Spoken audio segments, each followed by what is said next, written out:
Whether it's a hot time in Florida or a rainy night in Georgia, Looking for trouble? It's the perfect time for the TCBcast, an unofficial Elvis fan podcast. Oh, yes, sir. Good to see you go from this black fix to bring you the hottest thing in the country, real hot and blue, coming to WHBQ in Memphis, Tennessee. With your hosts, Justin Gosman and Gurdip Ladar. The TCBcast is on the air.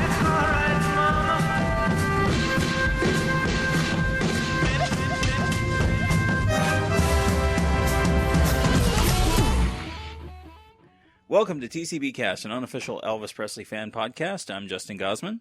And I'm Gurdip Ladar. Gurdip, how are you doing this week? Doing well. It's been a while since we did one of these, although last week it was who? Yeah, it was Ryan and Beck. That's right. I think they did an admirable job of covering the topic and stepping in, so we can rely on them. You had words at the end of the episode about the panty raid. They missed it. Did I have words? I mean, my voice was there, but I don't think I said anything. What? I thought you had called me and recorded that. I sent you the whole audio, and you listened to it, and you gave me feedback, right? Right.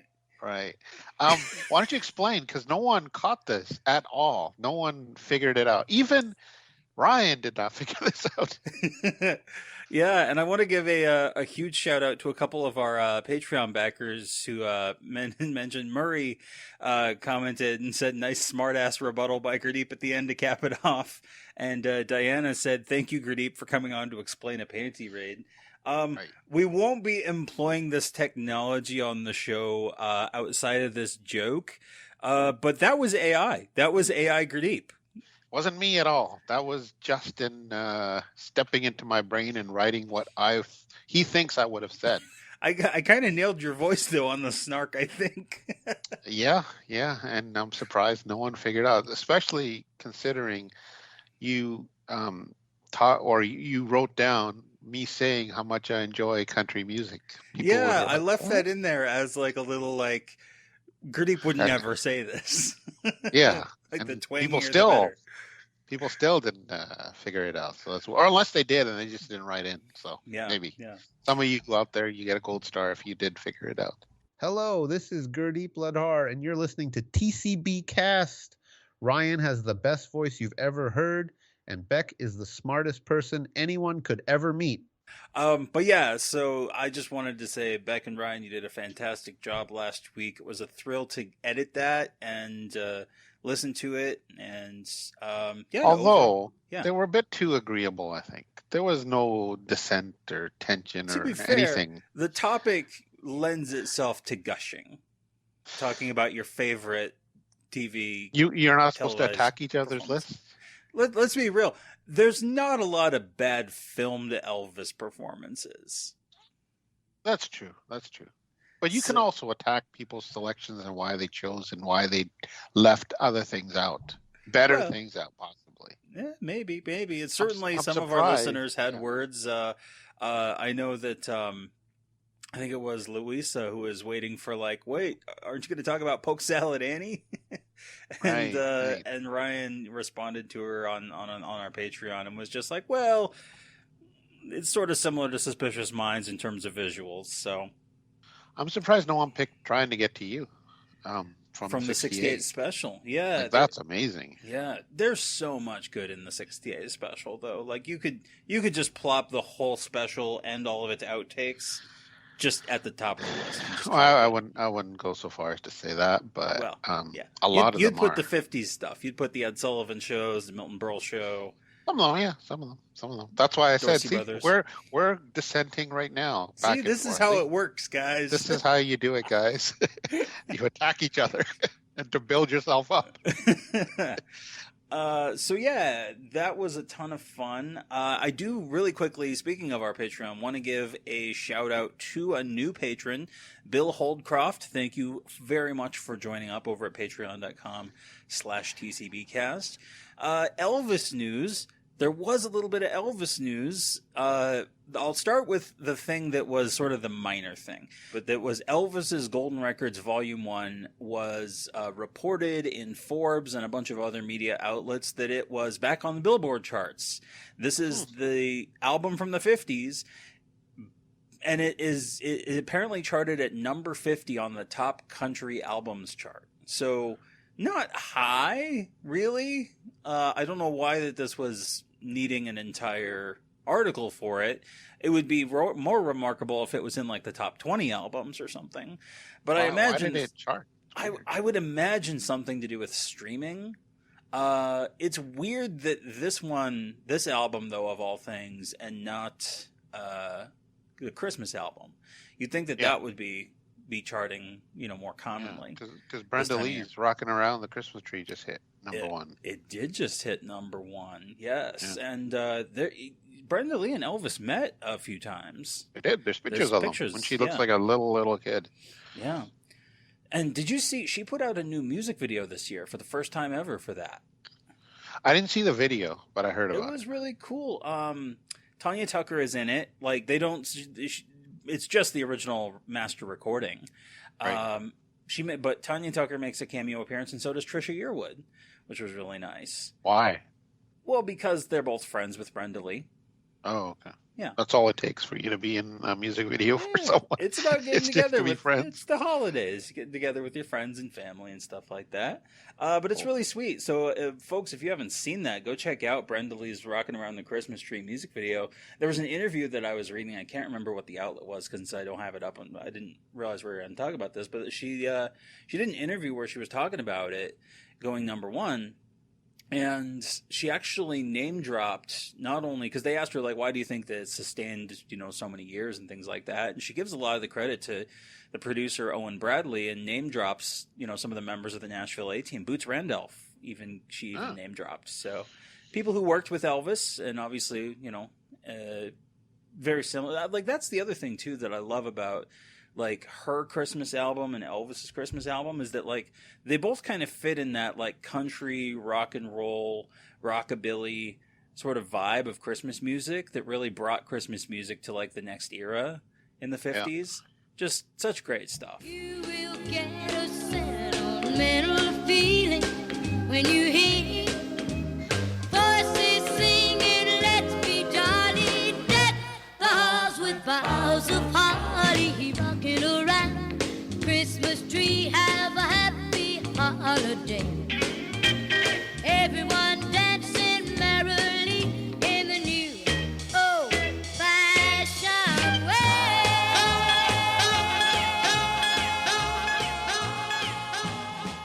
I think she should have thanked Chris Columbus and John Hughes as well. Right, for Home Alone. Home Alone. Well, it does mention that in the article. It's probably why this has become such a favorite. If you take that out, it'd be a favorite amongst oldies aficionados, but I don't know how popular it would be without that film, because that film's huge. Yeah. Like every Christmas, people just devour it like no business. Like A Christmas Story as well. Yeah. I don't know if that's still a big thing, because it was a few years back. Yeah, they do marathons on of Christmas Story. I think it's TBS. That does TBS that. 24 hours. Yeah, something like that.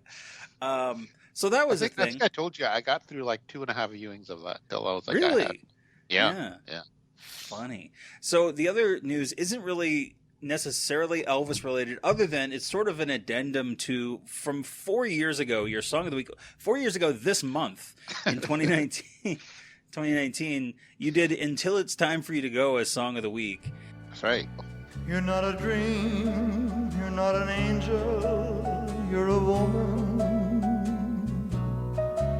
I'm not a king, I'm just a man. Take my hand, we'll make a space in this life that we planned, and he will stay until it's time for you to go. And there was news that dropped that you and I were kind of talking about off air about Buffy St. Marie. Apparently the CBC did like this deep dive investigation, found out that she had been claiming false indigenous ancestry. Right. She's not really Aboriginal. Or indigenous. Yeah. She's not even Canadian, apparently. Yeah. What is she's like from Boston or Massachusetts? Massachusetts? Yeah. And she was of Italian heritage. Right. Kind of like was it that Iron Eyes Cody, the crying Indian who apparently also was not an actual American? Indian. Yeah. So that's crazy. I don't know. I mean, what is she, like in her 80s? So I don't know how much it does for her, but it kind of does tarnish her legacy because she was claiming to be something she's not. Now, I don't know how much it helped her career. Probably did, but I think a lot of people were upset that she's claiming this heritage, talking about the plight, but she's not talking it from a personal standpoint, which she claimed she was, right? Right. Like it's fine if you talk about the plight of Native Americans and Canadians and all that, but if you're trying to get sympathy because you're saying you are actually that, I don't think that's very kosher. Yeah. What's your opinion on that? It's disappointing that it's one of those things that has happened, sadly, as you mentioned, more than once in the entertainment industry. People claiming, false ancestry. I sent you that clip from The Sopranos where they were trying to blackmail somebody because of that fact, and apparently it's well known. He just didn't know it. It's pretty funny, and it was weird. It was that Iron Eyes Cody who actually was Italian as well. Yeah. It's funny. But obviously Elvis, really loved her song. So it was just this weird thing that popped up, and I since that had been one of your songs of the week, I just asked you about it if you had seen it, because I hadn't really seen anything about it. Like, it just happened to pop up, and so I got lucky on seeing it. But it's apparently not reaching outside of Canada, because it's clearly it's right. CBC News. It's a big, she's a big Canadian icon. Yeah. Or apparently not. I'm a bigger Canadian icon than Buffy St. Marie. How about that? The last thing was that, I guess two other things, because we did get confirmation that Priscilla is coming to HBO and Max from A24, and that apparently it's coming to streaming on December 15th. Right. Now that's on HBO Max? That's coming on streaming, or is it going to come on streaming digital for purchase? Sales, yeah. Okay, so it's not going to come on Max at that date. I don't believe so. But yeah, so okay. the Friday of the week that this drops, everyone should get a chance to be able to see that on digital platforms, at least for sure in the US. I presume everywhere else as well. Theatrically, of course, around the world, it's still not showing until next year. That's January. Basically next week. Yes. Yeah. Well, the week that's why I said this week that it's dropping. Yeah. I don't know if we're going to get a chance to record a show about it because it's so close to Christmas, but we'll see. We're going to try. We'll try. But yeah. We'll see. And then the other thing was that there is a new Elvis and Colonel Parker book that is out by Greg McDonald and Marshall Terrell. And I did pick it up. And what made you pick it up? Started on it. I just got curious about it. I had seen some news articles about it. And just out of the sheer feeling like it's a responsibility to read it and get a sense of what it's going for and what it's trying to do. Because clearly, and this is something that they've been pretty open about, the co-authors, that it's a response to the Baz Luhrmann film. Of course. That it is presenting this idea of Colonel Parker as having a much more nuanced story, and that he wasn't just the villain, and that he actually, was this really nice guy who was basically up against the system, and he's at this that was the mission statement for this book? I mean, not explicitly that, but yeah, the mission statement effectively is to try to present a more balanced perspective on Colonel Parker. Okay. And so I've started it, and I did jump around a little bit. I was sending some snippets to you guys and to the guys over at EAP Society, and kind of just giving my thoughts. But obviously I haven't read it in full, so my opinion will probably shift and change and things like that as I read through it. One thing that I do appreciate about, so I'll start with the positive, is that across the board, it does seem like it acknowledges rightfully that Elvis was more complicit in the business decisions than his fans tend to give him credit or blame for. Oh, totally. I mean, we talk about that. And we talk about that all the time on our show. You know, that this was not something that Elvis was in any way. Like we've talked about before, like he was a guy who was inherently, he liked to avoid conflict. Yeah. And so he would often let Colonel Parker be the bad guy, quote unquote, the bad guy, to get out of things that he didn't want to confront or do. Yep. Or to do, you know, and in other situations, like as we've talked about, you know, he would have Vernon lay off, you know, the Wests and Dave Hebler. He was complicit on a lot of those decisions.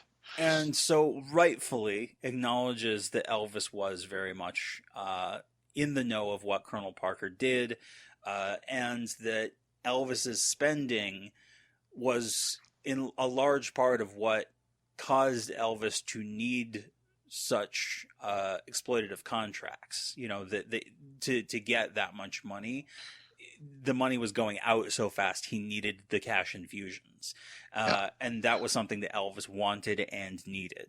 Right. And so that it totally truthful on that front. Also, one thing that I think I've talked about before in reference to both the Baz Luhrmann movie and the Elvis and the Colonel TV movie that Beck and I did a review for last December, I think it was that a lot of these movies that focus on Colonel Parker don't tend to like even remember that he had a wife, Marie, and that like he had a family life like with her, and that he had a day-to-day life.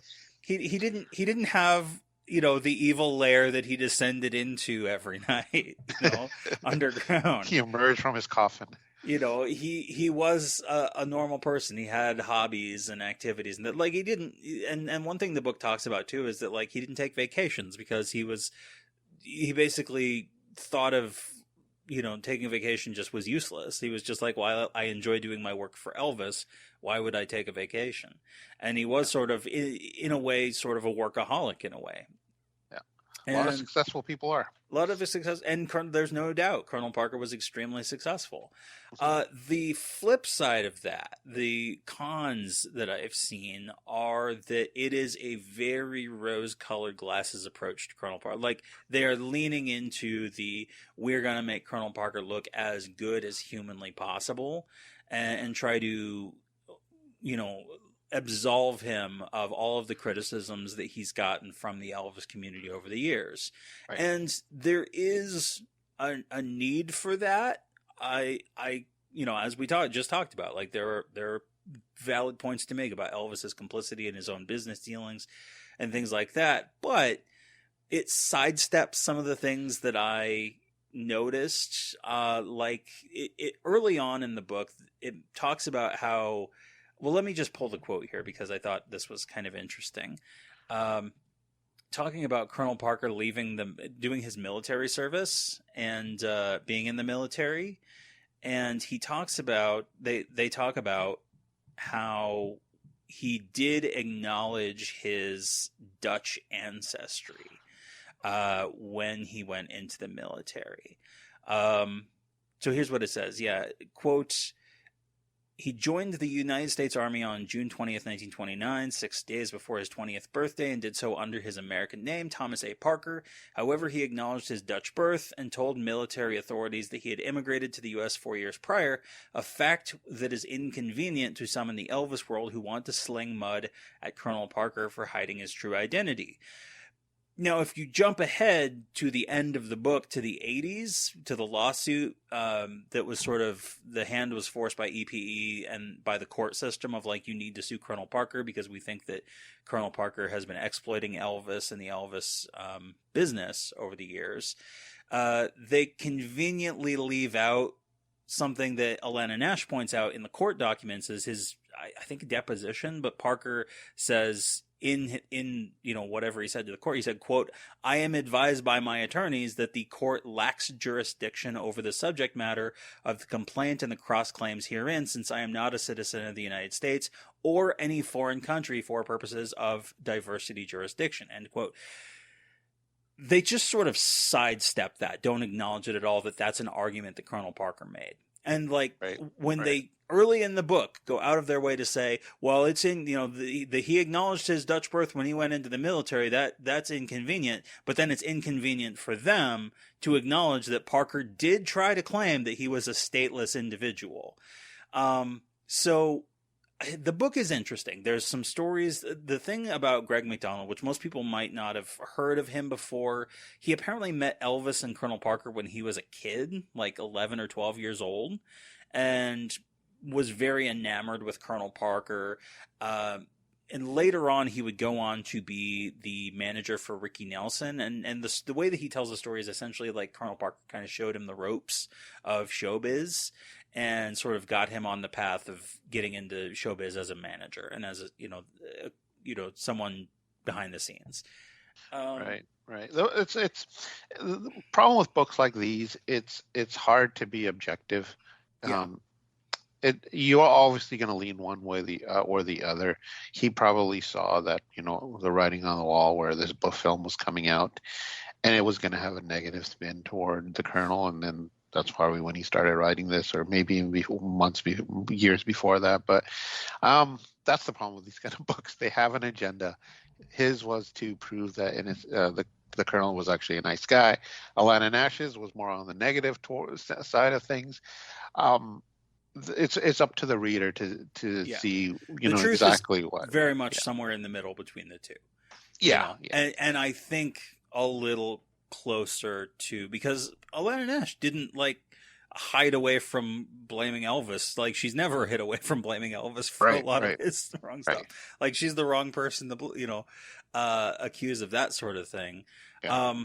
But the important thing to know about Greg McDonald is that somewhere along the way he did pick up the likeness rights for Colonel Parker, and so he has a financial stake in there you go, the Colonel Parker's image. Yeah, of course. Which is fair. Like, if you own those rights, you want to make your case, make your money, that's fine. You got my money. So I can criticize the book, or I can praise the book where it does well. Marshall Terrell, he is the one, I think I mentioned earlier, he helped co-author Sonny West's second book, After Elvis What Happened, Elvis Still Taking Care of Business. And Sonny West was very positive on the Colonel as well. Yeah, from what I understand, Marshall seems like a very nice gentleman, very well informed, but when you go into this book, understand that there is inherently bias in the way that it's fed, and you need to be looking at the other accounts and looking at each one and going, what's being left out of each side of the story, and look at what's not there, and what does that tell you about how that picture has been painted. So I think it is a worthwhile purchase, but you have to go in with that big grain of salt. I think a lot of people fall into that trap when they read biographical books, is they start to assume whatever the writer is talking about is the truth, and they think that's it. That's exactly how it happened, rather than stepping back and saying, what is the reason they're writing about this? Are the facts 100% correct? Right. I think you should use the books as a starting point and then form your own opinions after that. Although, I'm guilty of that too. I'll read something Grelnick wrote and I'm like, oh my God, this is 100% right. But, you grow. You as you're reading your books, you figure out what the truth is, what isn't. Just like you said, the truth is in the middle usually. Yeah. Although I'm curious, what is the Colonel's likeness rights worth? What would he do with that? Is he going to sell stuff? I can't imagine. Because he's an historical figure, so that's why everyone can get he's a real person. So that's why he's been in so many other Elvis movies and things like that. So it's not like he can really take legal action against Baz Luhrmann or Warner Brothers or anything. So yeah, I guess if he wanted to make another movie, he could do that. He's got the rights. True. So True. But yeah, so I picked that up and have been slowly working my way through that. But this was only just literally a couple days before we recorded. Right.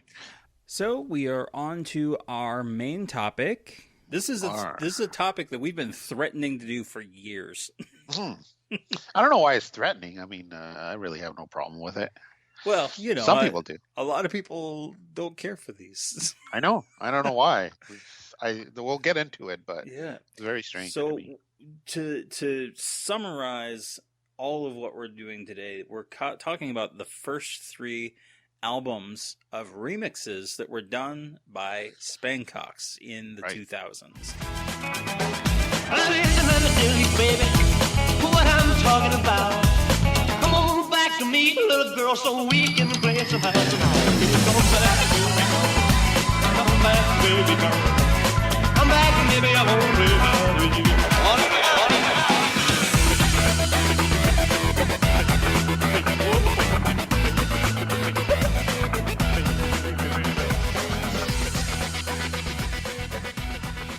And the reason why we're cutting it off at 3 is that there's a story, but also there's a story attached that I'll get to as to what happened with the 3rd album, but also that 3rd album is a Christmas album. It's Christmas remixes. Yeah, so we're talking about ReVersions, remixes, and Christmas remixes. But I got to ask you first, Gurdip, what do you know of Spankox? I don't know much about him. I just saw that this album came out right out. It came out soon after the JXL remix, right? A little less. That's what I remember, or maybe a few years after. But I got the vibe that because that one was so successful, I think EPE or Sony were looking at cashing in and remixing more stuff. But why they chose Spankox, who I didn't really know of, like I still don't know much about this person, although he's like a European DJ remix artist. Is that essentially it? Into electronica? Yeah, real name Agostino Carollo, Italian progressive DJ based out of Verona. And his one hit was a club track called "To the Club" in 2004. Like that was the one that you could actually point to, that people who had gone to clubs, gone clubbing, would shaking know, their ass, might have heard that, danced to it. Monday night, to the club. Tuesday night, to the club. Wednesday night, what a headache, but I went to the club. Thursday night, to the club. Friday night, didn't want to go, then my friend Michelle called me on the phone, and so I went to the club. Saturday night, to the club. Sunday night, to the club, club.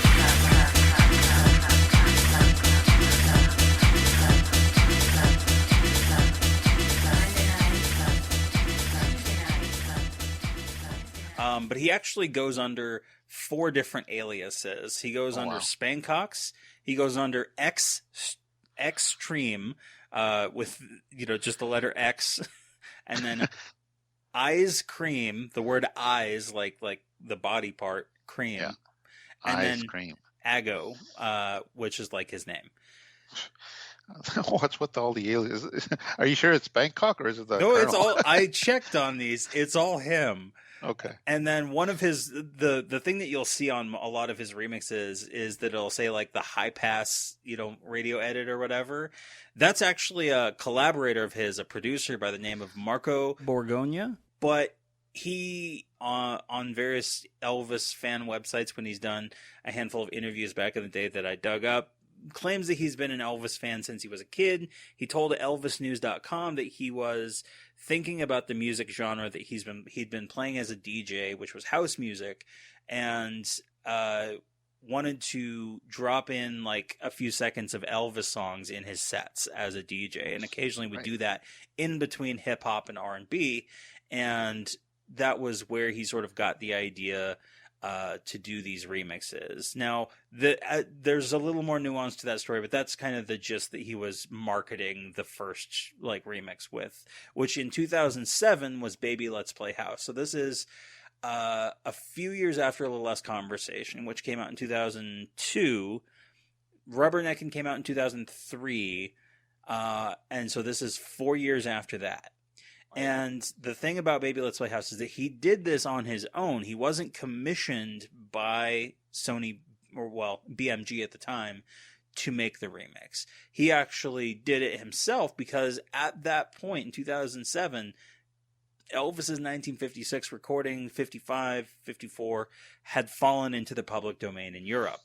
Right. So they were fair game. So he had done the remix, and then got in touch with the folks at BMG and at Graceland, and he ended up working more with the Graceland side of things to basically get their approval. And the first 2 Elvis remix albums that he did, ReVersions and ReMixes, were actually officially authorized by Graceland. So yeah, this is one that, if I remember correctly, you could order these from the Graceland shop for a short period of time. I know that you could buy the CD single of Baby Let's Play House. I actually have a copy of the ReMixes album, the second one, like physically, and there is the signature Elvis Presley product stamp on the back and the Graceland logo to let you know that this is technically an official product for the time that it came out. Officially licensed. But I dug up some extra information on Spankox that there's an Elvis thing that he was involved in before doing Baby Let's Play House.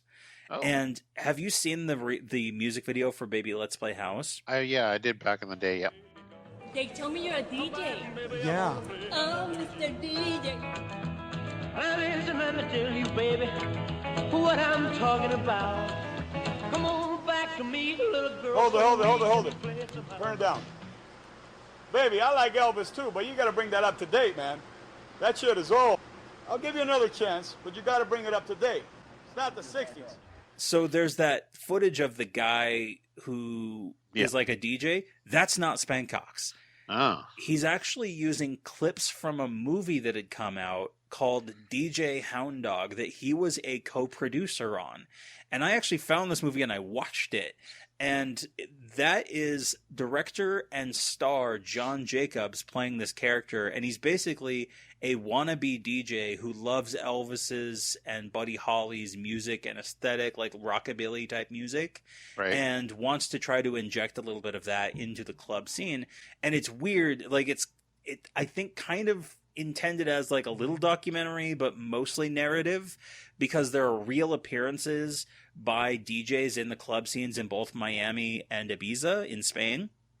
And they do these semi-improvised scenes where the protagonist, who's played by, again, the writer-director, asks them for advice of like, hey, do you think this idea of doing these like 50s songs in the club might work? And they're like, it's clear that they're not scripted because it's bad. Like the dialogue is bad, but he's basically just told like that's nice. Like it's a funny, campy film. I don't think it was intended to be campy, but it comes off that way. It's very 2000s. But interestingly enough, because Spankox signed on as a co-producer, apparently he did an alternate cut of the film where he did an entire new soundtrack for it than what is in the director's cut. That if you look up this, again, it's called DJ Hound Dog on Amazon. You can actually watch this. But the original, or not original, but the alternate cut of it that Spankox did has a couple tracks that have Elvis samples in it that I don't think anybody has ever really talked about before. And they're very subtle. Let me just play you these because they're very short. Here's the first one. The first track from this soundtrack for, again, DJ Hound Dog is called Hound Dog at Space.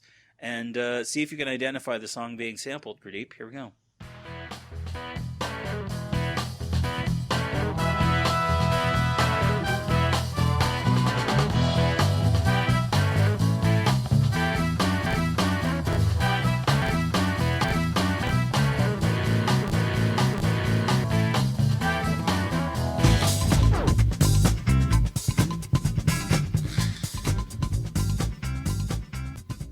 Why was it so familiar? I just can't put it. Stranger in My Hometown.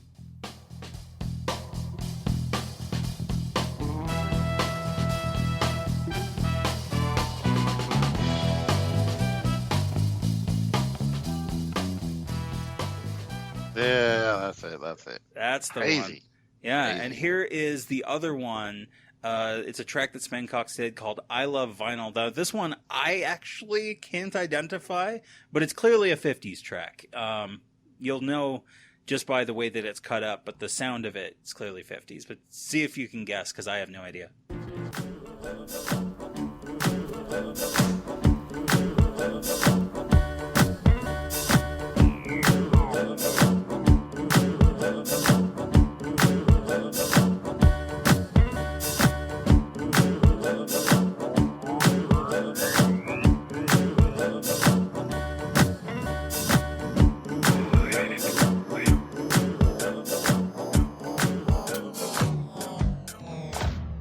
I think it's Your Cheating Heart, Elvis's version. Because I can hear that will tell on you. Good. I can hear the Good pull. You're gonna walk that floor. Oh, well, I do. You're cheating hard. Will tell on you. Isn't it weird how I can get the 50s ones way more than the 70s ones? Very good pull. Yeah, I couldn't. I just, for some reason, my mind was going to Stuck on You, but then I was like, no, it doesn't have quite the same aesthetic. It is that, right? That's what it is. I think it is, yeah.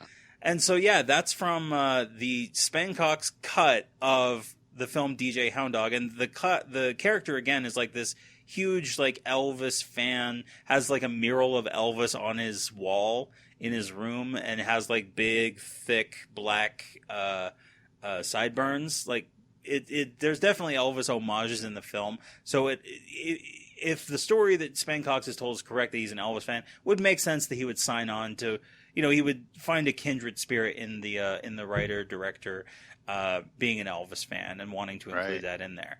But yeah, so then he did Baby Let's Play House and put out this first album, ReVersions. Yeah, I have this.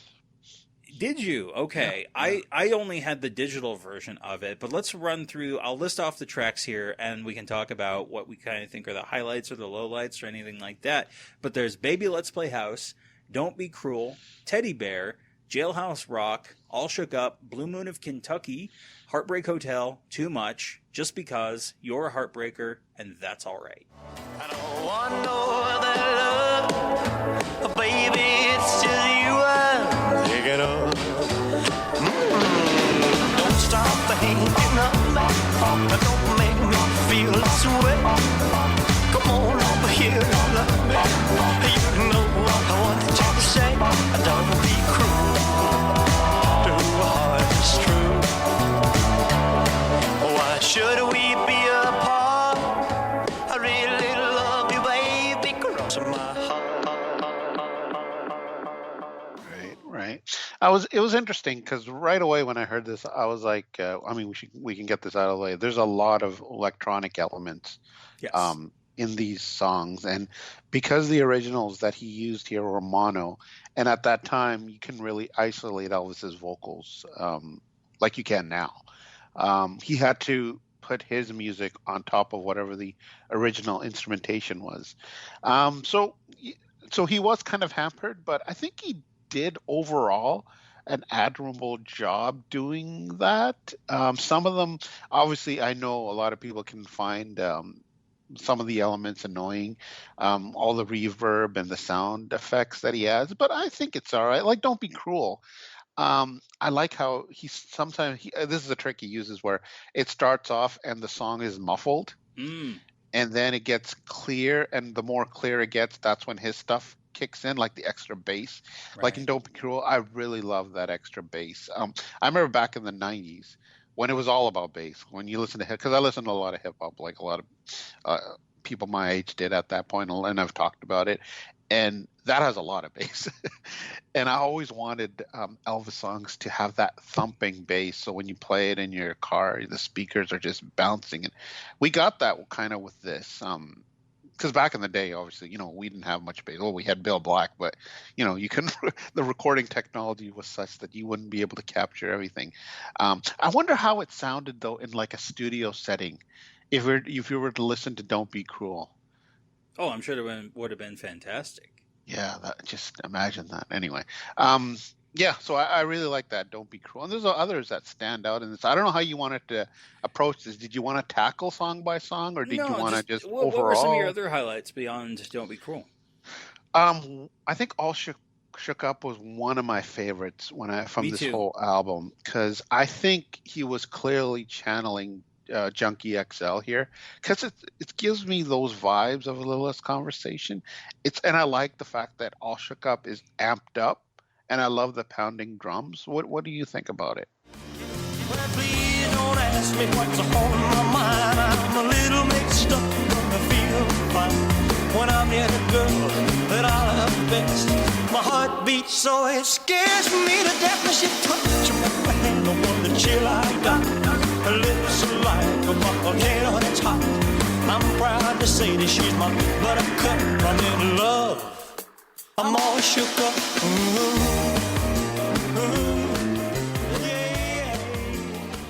Yeah, I like the breakdowns are really fun. The sort of stuttery effects. It doesn't overextend its welcome in the way that like the Blue Moon of Kentucky was the second single, and they stretched it out by like another minute beyond the original runtime to make it like, oh, it's got to be a 3-minute song for radio play or 3.5 minutes or whatever. But it didn't need to be as long as it is, so it sort of gets redundant and repetitive after a certain point. Doesn't it sound Johnny Cash as well? Cash-ish? Because he gives that chugging sound on it. Yeah, I can kind of see what you mean there. Yeah.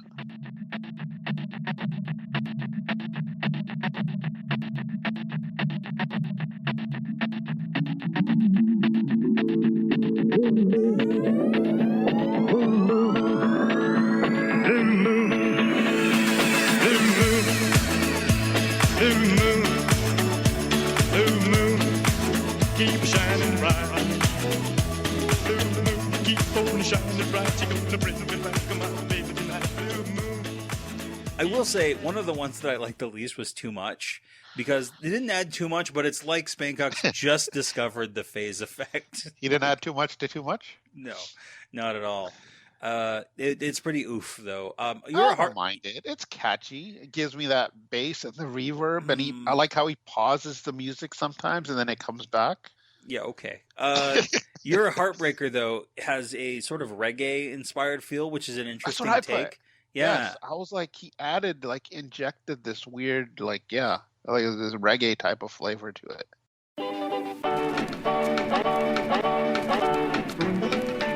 You're a heartbreaker, you're a love breaker, a heartbreaker, playing with fire. You're a tear snatcher, you're a poor patcher, but you can't break my heart anymore. For I have just found someone else who's sure to take your place, someone I can always trust and feel. I do like how, and he uses this trick other times where it sounds like someone's flipping the radio, and then it goes to whatever song that he's remixing. Although for That's All Right, I don't really like the beat that he chose. I don't think it goes well with the song.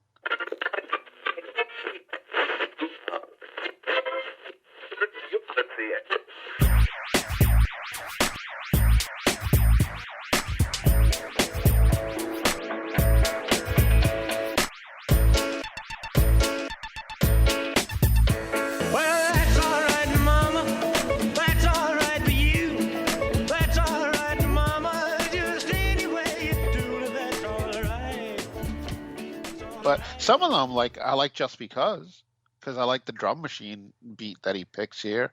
It's like he injected a B12 shot to this song. It's a disco version of Just Because. Yeah, why not? What's wrong with that? You caused me to lose all of my women, and now you say we are through. Well, I'm telling you, baby, I was through with you a long, long, long time ago.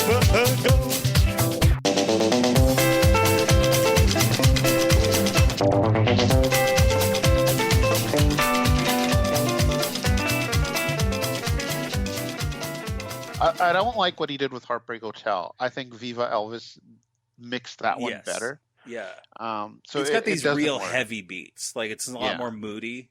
Yeah. With Heartbreak Hotel. Although Teddy Bear's all right. Although he did add an organ, and I was like, Gosman's not gonna like this.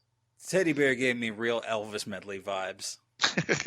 Well, since my baby left me, well, I found a new place to dwell. Well, it's down at the end of Lonely Street, that Heartbreak Hotel. I'll be so lonely, baby.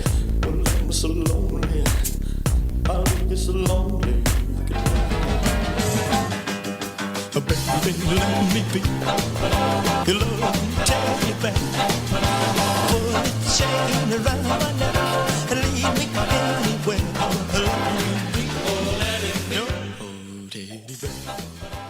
Wait, is something wrong with that? I don't mind. It felt I don't know. There's something about Teddy Bear when it gets overdubbed, it just feels wrong in a way that Right. like these other ones, like they're a little more experimental, don't quite in the same way. And I think it's because the song itself has that.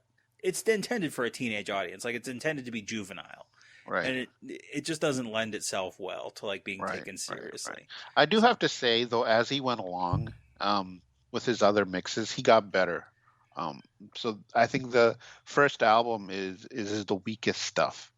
I think as he goes on, he gets better. I think, yeah, I think there are highlights on the first album, and there are highlights on most of his albums, but there's a lot of lazy stuff on the second album. No, I think I prefer the second album more than the first one. I mean, I literally own the second album, like physically, so I clearly preferred it over the first one. Right.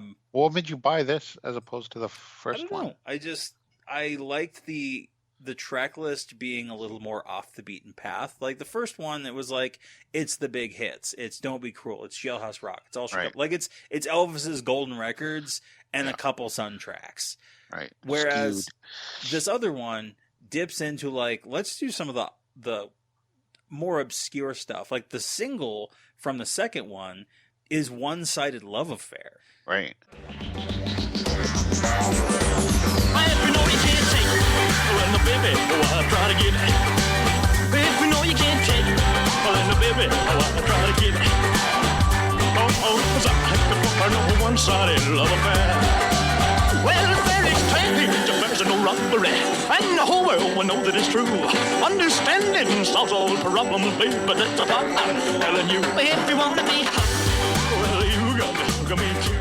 Oh, yeah, if you want to be hot, well, you got to. Which, like, that's one that, like, most people wouldn't even remember was an Elvis song. Right, you know? right. And do I think that this is as good as the first two singles off the first album, you know, Baby Let's Play House and Blue Moon of Kentucky? I don't think so, because the song doesn't lend itself quite as well. But I appreciate that he tried to do something with a song that is much more obscure. That feels in line with what JXL and Paul Oakenfold had done, you know, with their remixes, where they had gone for more obscure tracks. Well, let's go for this the second album now. Why don't you read off the track list? Yeah, so One-Sided Love Affair, A Fool Such As I, Hound Dog, Let Me, Lover Doll, Big Hunk of Love, Paralyzed, King Creole, Poor Boy, How Do You Think I Feel, When My Blue Moon Turns to Gold Again, I'm Gonna Sit Right Down and Cry Over You, and We're Gonna Move. Right, right. Wasn't there also Blue Moon of Kentucky that they extended through in some of the versions? There's, certain releases had an extended cut of Blue Moon of Kentucky, and one thing that's cool about this, if you remember the era of enhanced CDs with data parts on the disc, if you stick the disc in your PC, there's a data portion and you can get the music video for Blue Moon of Kentucky on the disc. I remember there was a problem. Somebody, was it Celine Dion or somebody, released something like that, and because the video took up so much space, the audio suffered and people were complaining. Yeah, that did happen. Because there's only so much information you can put on a single disc, right? Right. The other thing that was kind of unique about the disc as well, which is another reason why I kind of wanted to pick it up, is that it has not only the data on the disc, on the CD side, plus the audio, there is a vinyl single on the top of the disc. Huh. So it actually, if you stick this, it came with a little adapter, which I have subsequently lost, so I couldn't do it now. But if you stick it on the turntable, drop it in the groove, it plays One-Sided Love Affair. Wow. They're going with all the gimmicks, huh? It was all of the gimmicks, but it's a vinyl CD, vinyl plus enhanced CD. Like, it's everything. It was vinyl, it was a CD, and it was a video. It's an interesting gimmick, you know. But it's of that era. It's of that multimedia late 2000s, and this was 2009 that the second album came out. But I'm curious what you thought that your highlights were. Here, there was a bunch. Now and Then, Fool Such As I. Like, that's what I'm talking about. Like, this is great. This is awesome. It retains a lot of the original music, but just kicks it up a notch. Now and then, as a fool, such as I have over you, you taught me how to love and how you say that we are good. I'm a fool, but I love you, dear, until day I die. Now and then, as a fool, such as I have. It reminds me of the new backing tracks that were on the TV performances in This Is Elvis, which I told you I really like. Right. That's what it reminded me of, and I was like, yes, I need more of this, where he just kicks it up and keeps a lot of what made that original song so good. Other highlights, I think Lover Doll I really liked. I love the clapping sound and the extra beat. It really boosts the song for me. It really zero complaints. I know there's sound effects, but whatever. One thing that I liked about Lover Doll was that he added some synth horns that sort of put it a little close. That was one of the few additions where I was kind of like, that might have been interesting on the original. Like, obviously, in the scene in the film, it doesn't make sense. But to make it fit better with the other, like, New Orleans big band stuff, to have horns on Lover Doll might have actually been really interesting back in the 50s. I'm gonna tie a ribbon around you, wrap you up and take you home. Lord, I would never treat you badly, like a castaway broken toy. Love a doll, I love you madly. Let me be your lover boy. Love a doll, love a doll. Love a doll, love a doll.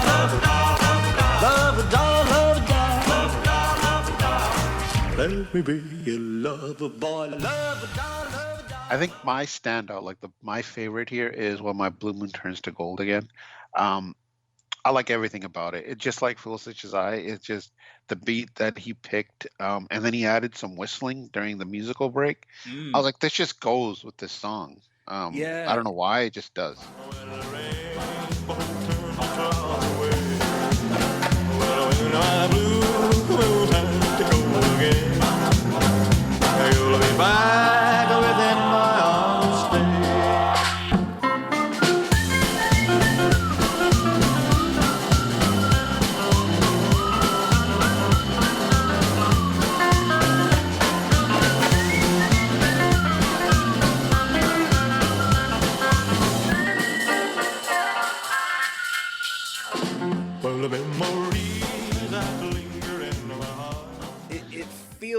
The whistle itself feels like something that Elvis could have added, theoretically.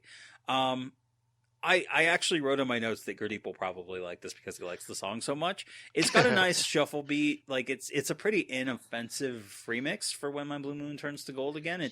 It's not stretching it too far, but like you said, the one nice addition is that whistle solo, I guess you could call. Let Me is interesting. There's a counter melody that he's got going on with these synth strings, but this is like even more so than from the other disc we were talking about, Just Because. Like this is like full on disco Let Me. Yes. Yeah. In a real bad way, but like I enjoy it. Like I enjoy it for how like kind of like over the top it is for a song that is ostensibly a country song from a film set in the 1800s. I like the weirdness when you put that in context. Whenever I dance with the girl I love, I never have a care. All night I'm so light, I walk right on the air. Oh, let me, honey, let me do what you know I love to do. Please take another chance and let me have another dance with you.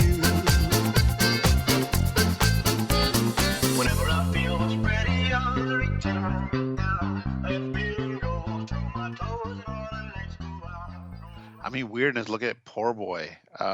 He does that same trick where he changes radio station in the beginning, but it has that same like weird merengue samba beat going on, which is an interesting choice. Now, does it work with this song? I don't know. I might just content-wise, like might not go with the actual song called Poor Boy, but whatever. He's trying something different.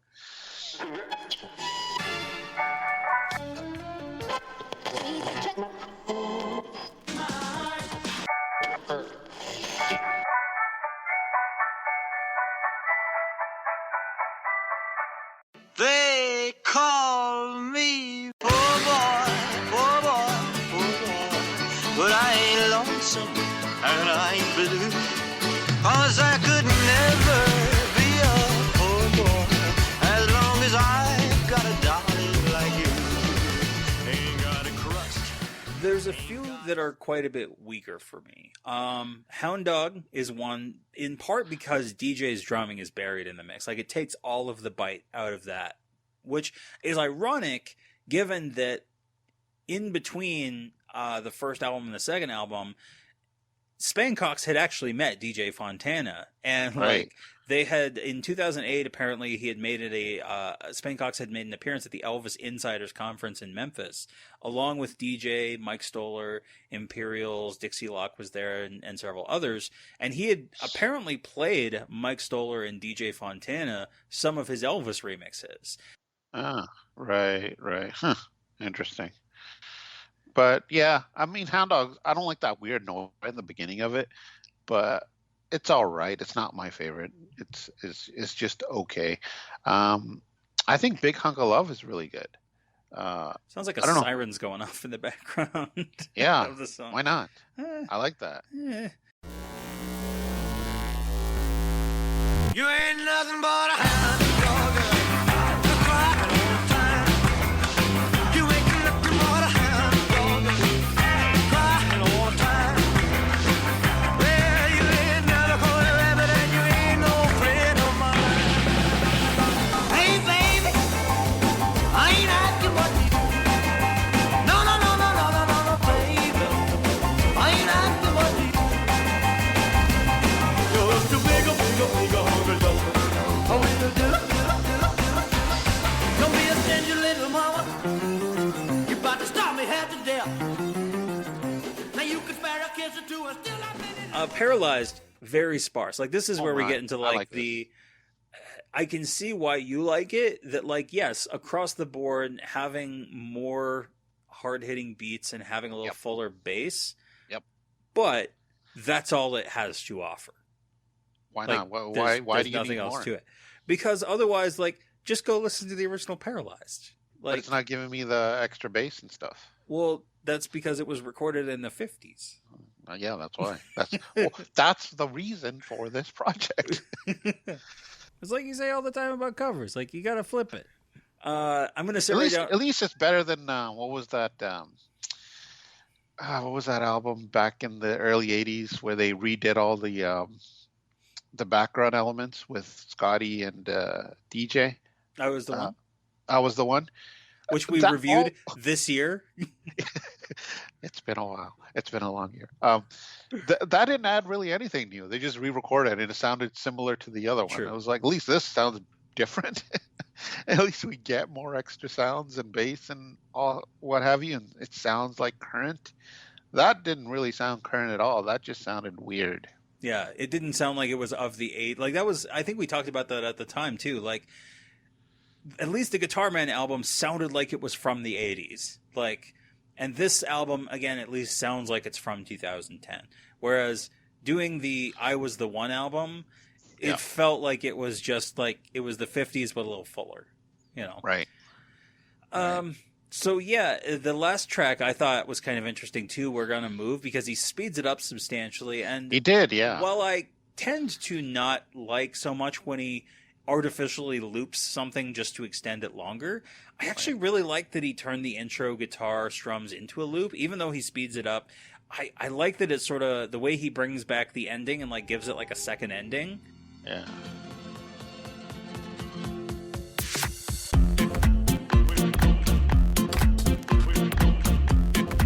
We're gonna move to a better home.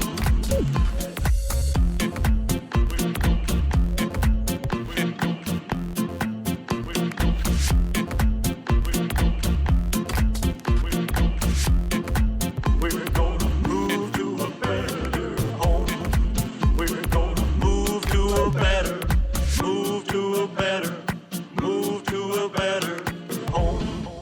I can hear this on the dance floor. Are you gonna boogie to it? You gonna get down? I don't know. We're gonna move. That's You're gonna it. move. Yeah, there you go. So it's interesting release. Like I said, I actually do have the physical version of this, and there are some nice photos of Elvis on the inside, along with some photos of different Elvis memorabilia. There's a photo of some of Spankox's passports and take plane tickets and stuff going to Memphis, which is kind of neat from that Memphis trip. Sure. But and in the Elvis photos, which I think are all basically like photos that you can get from like, regular like photo licensing, companies or whatever. But there are actually Elvis quotes over some of them, which is kind of nice. It's okay. Like, it's not bad. The product was a novelty at the time, kind of interesting. Again, with that vinyl thing, which I did try at the time. I played it a few times just to hear like what the quality was. Was it any different? Not really, because it was mastered digitally, so it's just doing the digital master on the CD, but as the vinyl portion. So what happened to Spankox after the 2 albums? Well, EPE and Spankox, they had an agreement for his first and second album where they would allow him to include their stamp of approval, the Graceland like logo, the little hollow foil stamp as well is there, and that they would basically endorse it. Right. And then he came to them with a pitch for a third album, and they decided that they would not support the third album. Right. Why is that? Well, first off, it's Elvis Christmas remixes. Oh, little town of Bethlehem, how still we see thee lie above thy deep and dreamless sleep, the silent stars by. Essentially, it's the original 1950s, because again, he primarily worked just with whatever had fallen in the public domain by that point. So he does all of the songs that are actual Christmas songs from the original 1957 Christmas album, plus he does one spiritual song from that album as well, I believe, and then he has a bonus track, which is Silent Night again, but it's a drumless mix. Right. And the thing that got him in trouble was that even though they told him, we're not going to approve this this third album with the Christmas remixes, he went ahead and included their stamp of approval anyway. Oh. Ouch. So I got to ask you, what do you think of Christmas remixes? Well, I'm just curious why they didn't, why were they on board with 2, but then the third one, they're like, no. You son of a bitch. Were they mad at how he handled a specific? They're like, "You butchered poor boy, you fool, you." I think so. "What'd you do to my boy? What'd you do to my poor boy?" I think so, and I think it was like when you hear some of the tracks from this, I kind of get that vibe because like the version of Silent Night on this is fucking horrifying.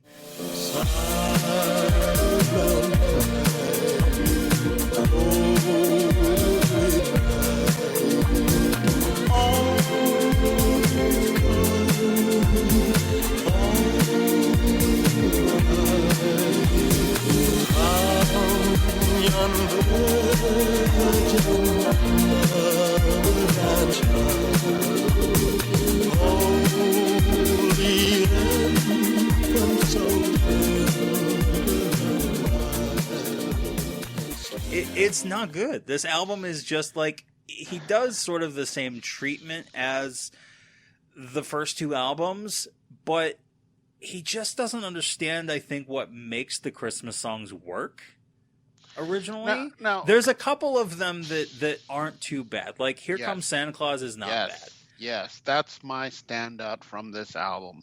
My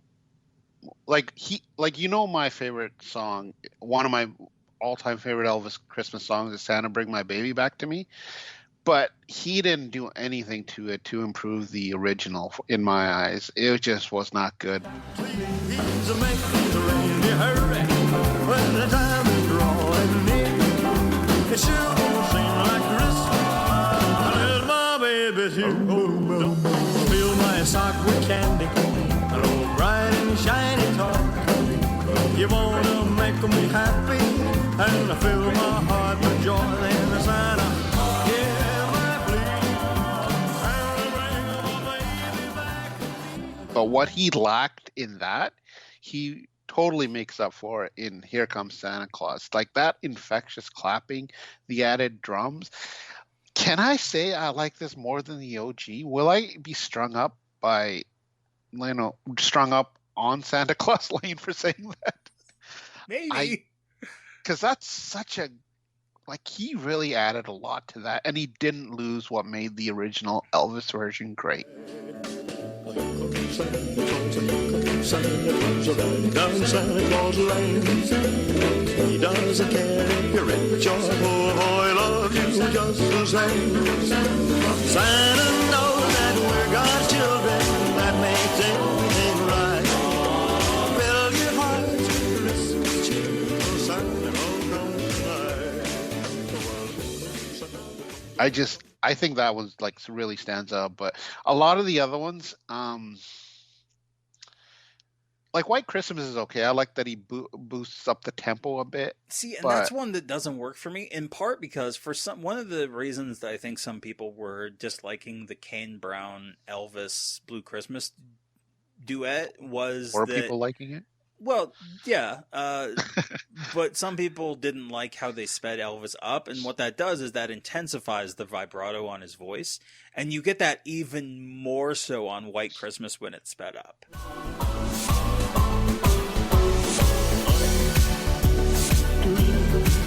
Of White Christmas, with every Christmas every day, be merry and bright. Your Christmas be white. Yeah. I don't mind that. What was the other one he does? As Long As I Have You. Mm-hmm. He boosts that one up, and he even changes the way the melody is. But I liked it. Something weird about it. I don't know why. And I don't mind that. Even Blue Christmas, I like that acoustic guitar intro, and then the song kicks in, and I love all the snapping and the clapping. Even Millie Kirkham doesn't annoy me on this because it's like so different than what we had before. Yeah. But then it's other stuff like I'll Be Home for Christmas. I don't know if the fast beat goes with that song. It's just, and as you said, Silent Night, why did he even bother trying to mix it? Does Silent Night need a remix?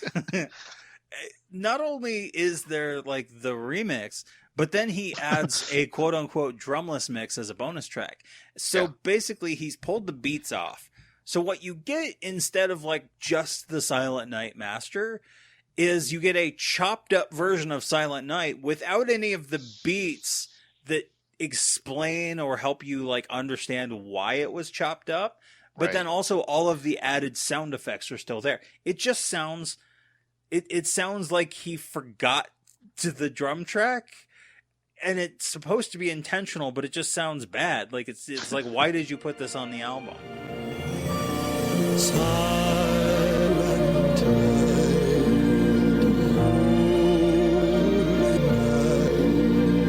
Shepherds wait at sight, glorious streams from hill and far, heavenly hosts sing high. My notes for that is just why. That's it. The other one that I was really let down by was Santa Claus is Back in Town. I don't know what it is. The extra beats don't do anything for me. And it even slows down the song like the original song, I think. It kind of loses what made the original so great. Mm-hmm. It's just not good. Yeah.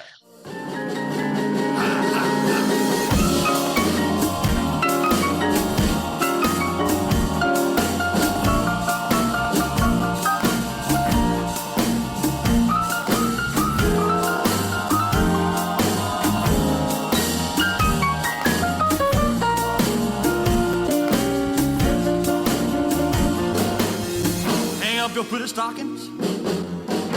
Run off delight.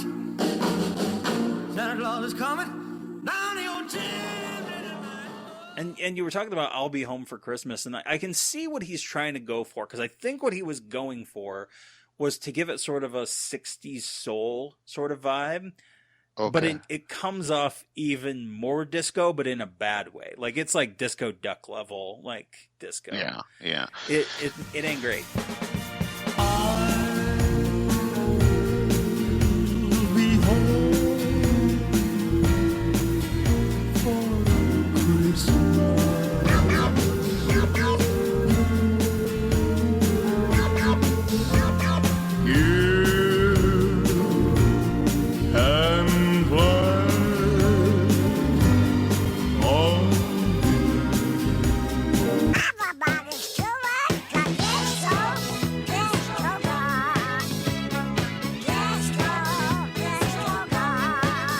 Little Town of Bethlehem again. Why hip hop beat?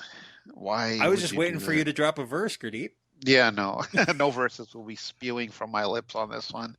It's just, yeah, it's not good. And then I Believe, which I think it's one of your least favorite Elvis songs. Does the remix do anything? Does it change your opinion? Does it make it worse? Worse? No. I don't. And like, I do Amplify appreciate what Elvis was going for. It's not one of my go-tos. You know, it's not one that I go out of my way to listen to anyway. No. But like the contrast between him giving this like impassioned vocal performance that's very much inspired by Roy Hamilton's version of it, and then like the added beats that like are just in complete contrast with the tone of what he's trying to create aesthetically for the song with the Jordanaires and with the band, it just doesn't work. Every time I hear newborn baby cry, or touch a leaf, or see the sky, then I know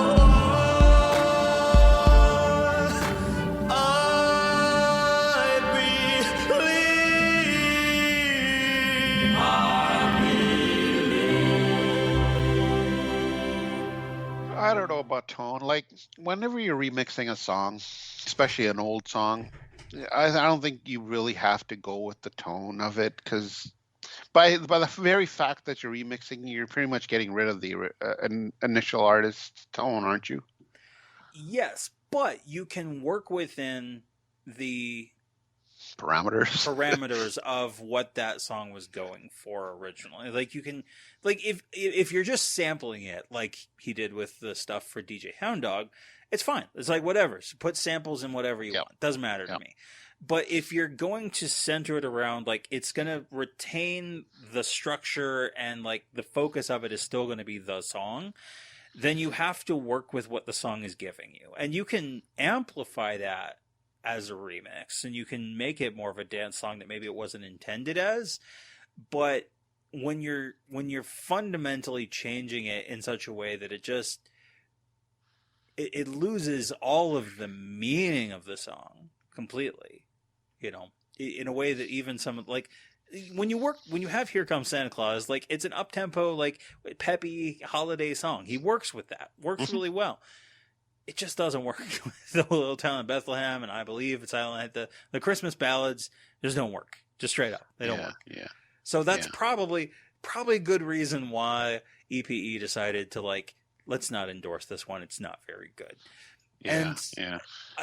So I found some articles. There's an Associated Press article from around in 2011. CBS News had an article. Victoria Advocate had an article. And I think some of these also stemmed. There may have been a press release that EPE's lawyers put out. But basically, there was a judgment against Spankox in a British Chancery Court.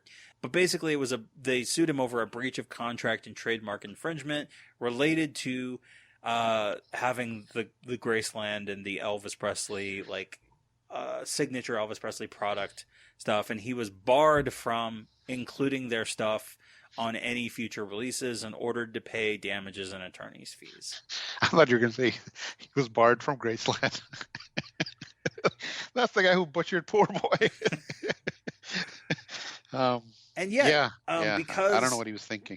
Because it was just an inexplicably bad move. And he clearly continued to put out remix albums, like we've talked about, and as you mentioned earlier, As Long As I Have You. But there's in 2011, ReVolution, Reloaded in 2012, also in 2012, Regeneration, 2013, Reborn, 2014, Relive or Relive.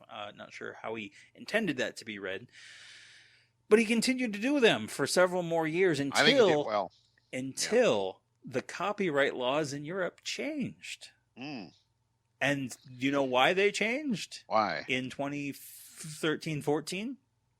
Yeah. Because the Beatles' first song, Love Me Do, fell in the public domain. And, of course, the Beatles cracked down hard, did their lobbying and stuff like that.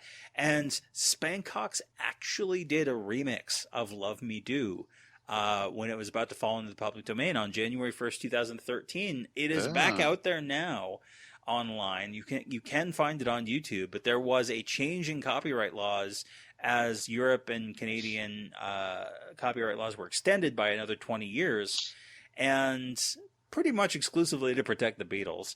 And so he had to remove it until basically more recently. But what happened recently? I think was it able to come out? Apparently so, or he just stopped caring. I don't know. Yeah. How is his level? Maybe I can listen to it. Yeah, let me pull it up here.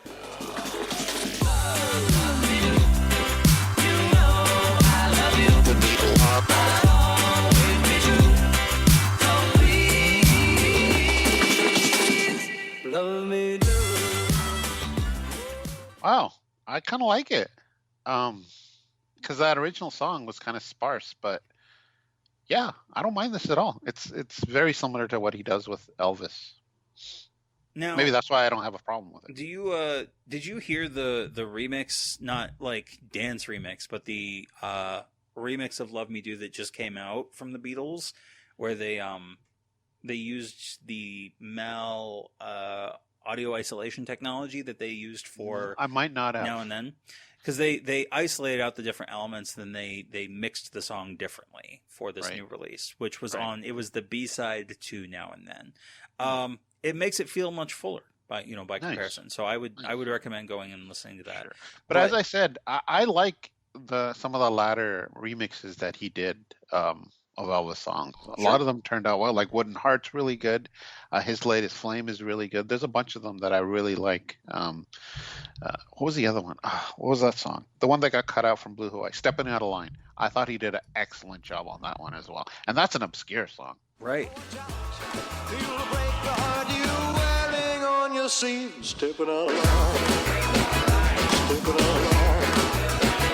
Stepping out of line. Stepping out of line. Stepping out of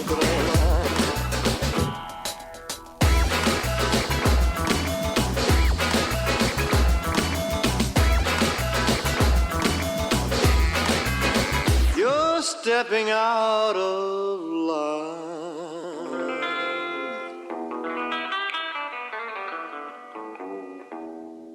One interesting thing about his latest Flame is that actually became sort of a viral hit on YouTube.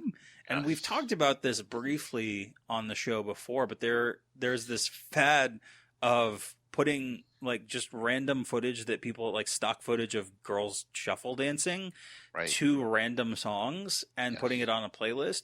But the Spankox remix of his latest Flame has over 61 million views on crazy. YouTube. I think it was just a perfect combination of girls and then a really good remix of an Elvis song combined. Yeah. And it just worked well because that song, the way he mixed it, plays well with shuffle dancing. Yeah.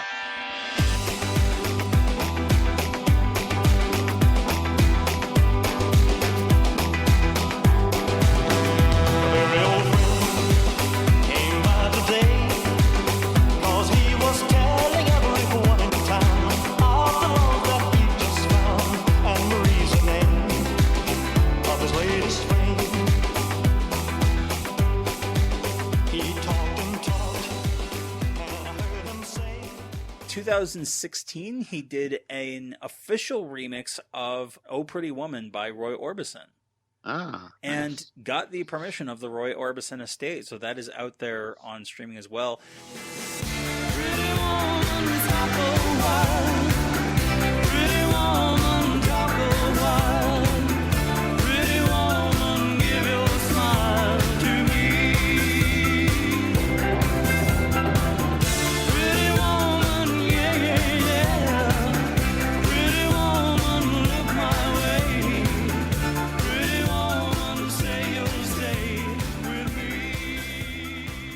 And the most recent Elvis remix that he did, because he stopped essentially doing new Elvis remixes after 2014, but he did come out of hiding in 2020. And during COVID lockdowns in spring 2020, he was doing sets at home. You can go to his YouTube channel and see that like he was trying to do his club thing, but in his house, like weekly. And then on June 8th, 2020, released his first Elvis remix in several years. In response to the murder of George Floyd and the subsequent protests, want to take a shot in the dark as to what Elvis song he remixed? In the Ghetto? Then one night in desperation, the young man breaks away. He buys a gun, he steals a car, tries to run, but he don't get far, and his mama cries. As the crowd gathers round, an angry young man face down in the street with a gun in his hand in the ghetto. And every young man died. On a cold and gray Chicago morning, another little lady child was born in the ghetto. Yeah, I don't think it goes with this song at all. That club beat plus the sped up Elvis vocals.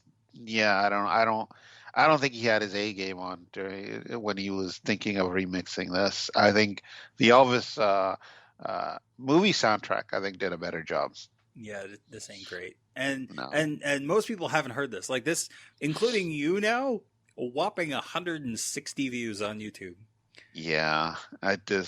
Not good. I think he should stick with the 50s and 60s stuff. I think he was trying to, well-intentioned solidarity. Sure. But it comes off as very tone deaf. Both literally and figuratively.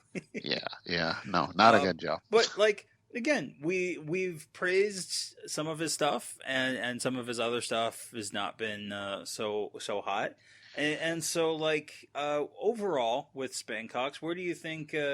Because obviously, people who have been Elvis fans for the last 10, 15 years will have probably encountered some of his remixes, and obviously, the first two albums technically are official remixes. That's right. What do you think? Where does it sit for you? As I told you, a lot of them I like. His first album, even though it's probably his weaker one, it still has a few standouts. But I think, as I said, he got better as he went along. And a lot of those mixes, I mean, my kids like. I think the other one they really enjoy is Surrender. I think he does a great job on that. I don't think I brought it up, but yeah. All the stars will tell the story.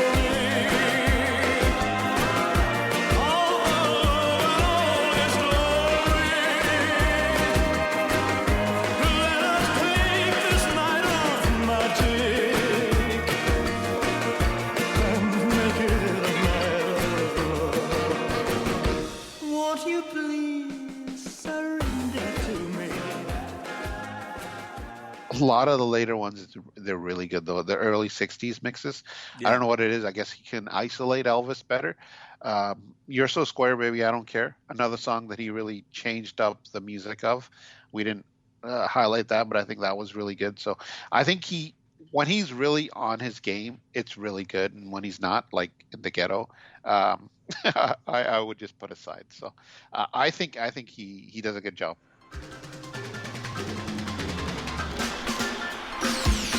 You don't like crazy music, you don't like rock and band. You just want to go to a movie show and sit there holding hands. You're so square, baby, I don't care. You don't like a hot rod racing, driving late at night. You just want to fight with nice and dark. You just want to hold me tight. You're so square, oh, baby, I don't care. What about you? Overall, I've talked about numerous times on the show in the past that like I was a big proponent of remixes at the time, and I've continued to some extent on the show. You're the remix guy. I think because of you, I've become a little bit more contrarian on it. Like that you're so gung-ho about it just inherently makes me want to. You're like, if he likes it this much, there's got to be something wrong with it. This is how it works, Ryan and Beck. Everything's not a love fest. Even if you like it, you got to say you don't. Yeah, you got to mix it up a bit. We're not Quakers here. Oh, but yeah, I mean, it's hit or miss. Like if you like Elvis remixes, it's worth checking him out. Like even just across the board, just one listen to all of his albums to see if any of them hit you just right. He doesn't, like on the later ones, there's quite a few tracks too that I think he really does just go kind of the lazy route of not adding much to it. Yeah, it's almost like he's just trying to fill the album up. But even on his much later albums, there's ones where I'm just like, there's nothing here. Like it's just beats over the master. Like why not just listen to the master? But there are a few that sometimes you don't want to listen to the master, Justin Gossman. You've heard them plenty of times. You want to hear something different. True.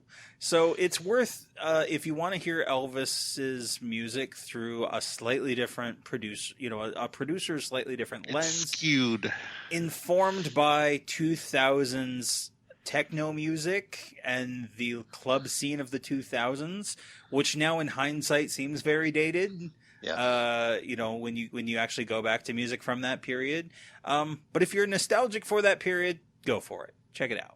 Cool. Let's bound on over to Song of the Week. Here he is, ladies and gentlemen, Mr. Elvis Presley.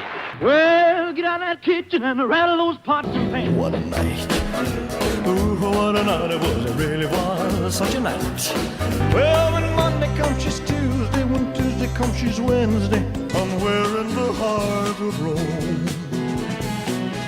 He talked and talked, and I heard him say, I know that you've been told, it's not fair to tease. It's the edge of reality. So my Song of the Week is Sweet Leilani. Sweet Leilani.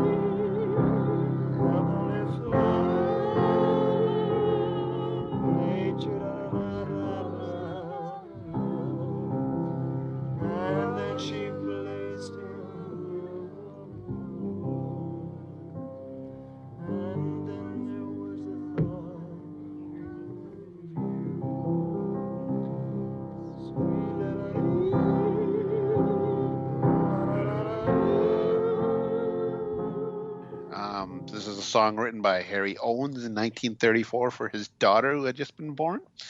I guess Leilani is like a popular Hawaiian name, which means heavenly garland of flowers. Besides being a songwriter, Owens was also a composer and band leader.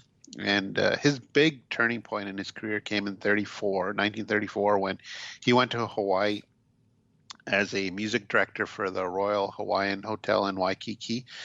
That's where he kind of really soaked up the culture and sounds of the native Hawaiians, and then he wrote Sweet Leilani.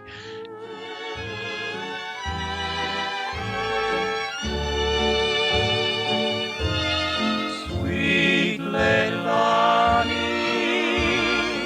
heavenly flower, nature fashioned roses kissed with you, and then she placed them in a flower. And as luck would have it, his old friend Bing Crosby, they had met when they both played at the Lafayette Cafe in LA in 1926. He happened to be vacationing around the same time with his wife, and he heard the song. And right away, he wanted to include it in his upcoming film, Waikiki Wedding. And that film would include the song Blue Hawaii, which a lot of our listeners, of course, are familiar with. Mm-hmm. So the producer on Waikiki Wedding, Arthur Hornblow Jr., which is a funny name, he didn't want it. He said, he just he wasn't having it, and Bing Crosby took off to golf and said he wouldn't return to the film set unless that song was included in the soundtrack. I can just picture him saying, like, "I'm out this bitch." Later, horn blow it out your ass. Sweet Leilani, heavenly flower, I dreamed of paradise for two. Sweet Leilani, you are my paradise completed. My lovely Leilani, you are my dream.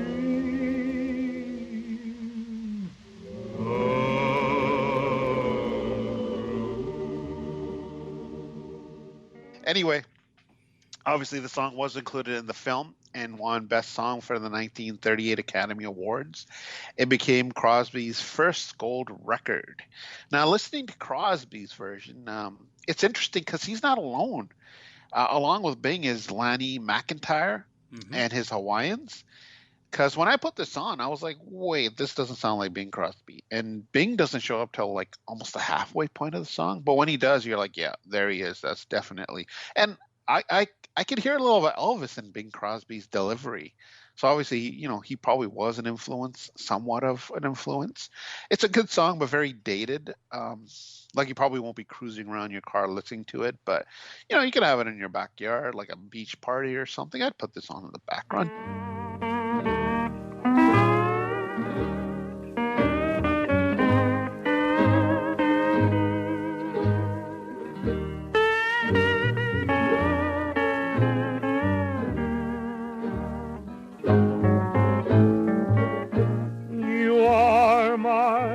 Paradise completed.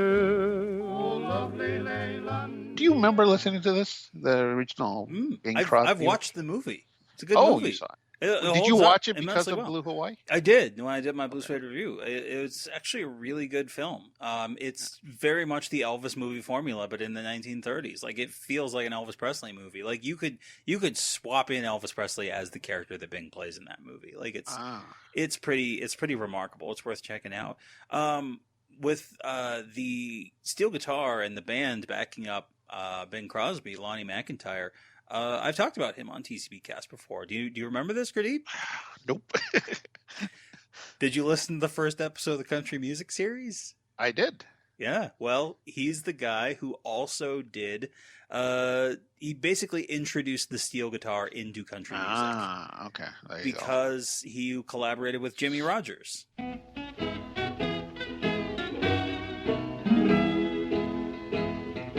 Talk about Hawaii, I didn't know it was so grand.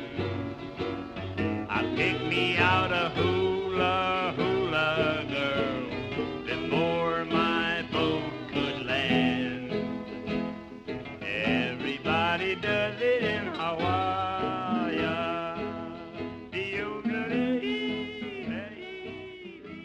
Yes. That's all coming back to me. Yes. So even though Bing had the hit with this, it was actually first recorded by Ted Fio Rio and his orchestra with vocals by Muzzy Marcelino and his debutantes. This isn't too bad either. Very big bandish.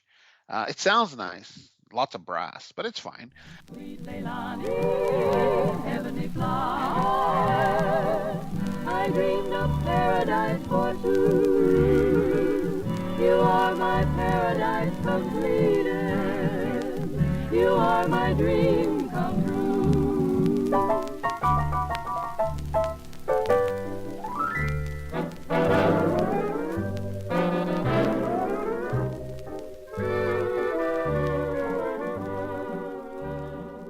Now, the version I'm very familiar with was from 1957. It's the Marty Robbins version of Sweet Leilani. And this is the one I remember definitely hearing, even before I knew Elvis recorded or sang this.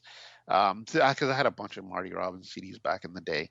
I love his voice. And he gives us this falsetto as well, which is great. Reminds me of Slim Whitman, kind of, when he hits his falsettos. Okay.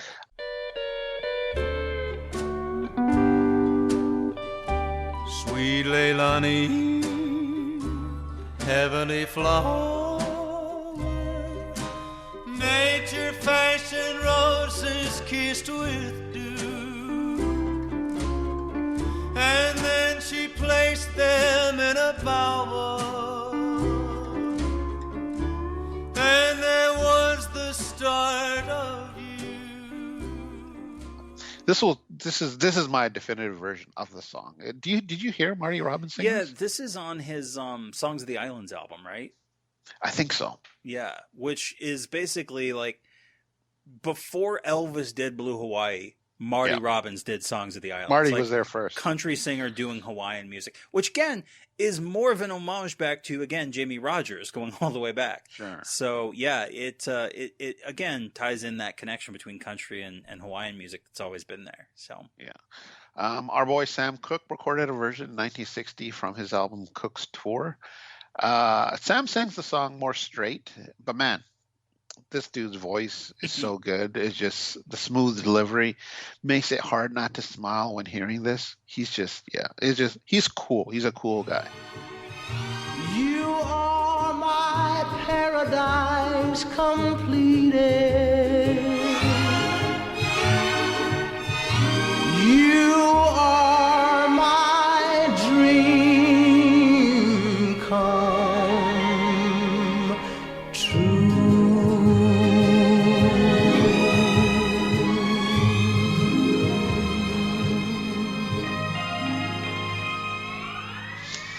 The Platters recorded a version in 62, but unfortunately this was the version of the Platters sans Tony Williams, which, oh my God, that would have been amazing. But they do their thing here. It still sounds good, especially the flourishes we get. Sweet Leilani,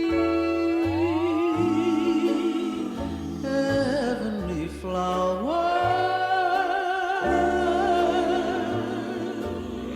nature fashioned roses kissed with dew. Let's get to Elvis, though. Elvis recorded a home version in November of 1960 at the Perugia Way in Bel Air in LA, along with Nancy Sharp and Red West. Now, Nancy Sharp was she was dating Elvis at the time, and she was like the wardrobe girl on Flaming Star and Wild in the Country. It's one of those names that you don't hear alongside Elvis. The only reason I'm aware of her name is because of this song. Right. And songs that they recorded during that little home recording session.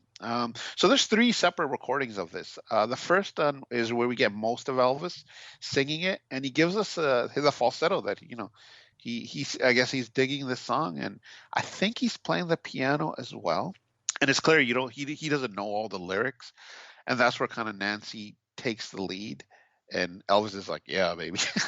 And she starts singing it. The second recording that they do, Nancy is very prominent, and she actually does have a pretty good voice. I was surprised. Sweet Leilani, heavenly flower, I dream of paradise for two. You are my paradise completed. You are my dreams come true. And you can kind of just hear Elvis in the background a little bit, and I guess he's still playing the piano. And the last version we get, they start off harmonizing and lots of laughing, and Nancy's mostly singing while Elvis hums along in the background, although he does give us a few lines in the latter half. What did you think about this? yeah, it's really nice. I'm trying to remember. I guess I would have just heard this for the first time in a private moment, and maybe it was probably like just an individual MP3 that somebody had uploaded. Was it on that website you used to listen to all your I don't stuff? think it was. Oh, Maybe I don't remember if it was on Jordan's Elvis World, But Okay. for some reason, this one never quite struck me until basically I got introduced to Waikiki Wedding like a few years ago. Sure. Like where I worked my way back to that. And then like once I heard Bing's version, it kind of clicked for me. And then I went back to Elvis's and could really appreciate what Elvis was doing with it. But to me, it when I first heard Elvis's take on it was kind of a nothing, like, oh, he's just singing some random song at home. It wasn't one that I was familiar with. But now that I understand that it's this wonderful, beautiful melody, I really appreciate it. I wonder where he heard it. Do you think he saw the film? I guarantee you it's Bing Crosby's. Like, it was everywhere. So. Okay. Because I wish we got a proper Elvis version of the song, and I wonder why it wasn't included or thought of for the Blue Hawaii soundtrack. Well, they couldn't just remake Waikiki Wedding. Well, they didn't have. Well, I mean, it's just a song from it. It's not like they were remaking the film. It seems like a natural fit. They were already taking Blue Hawaii. They weren't gonna take any more from it. You gotta remember, Bing Crosby was still alive at this point, so he's like, "Wait a minute, baby, what are you doing? You like my Bing Crosby?" Man, that was horrible. You'll never get that from AI, Gurdip. No, you won't get that. As you said, it was officially. It wasn't. We didn't get to hear it officially until a private moment, the FTD in 1999, and that actually only included two versions of the first two versions of the song. And we didn't get to hear the third version until the 2009 bootleg called Elvis, Let Me Be the One, Behind Closed Doors. I don't know if this was on any bootleg in the 80s or 90s, but probably not. But who knows? Who knows? All three of the versions you can check out on that MRS box set called Elvis Back in Living Stereo. But yeah, that's my song of the week.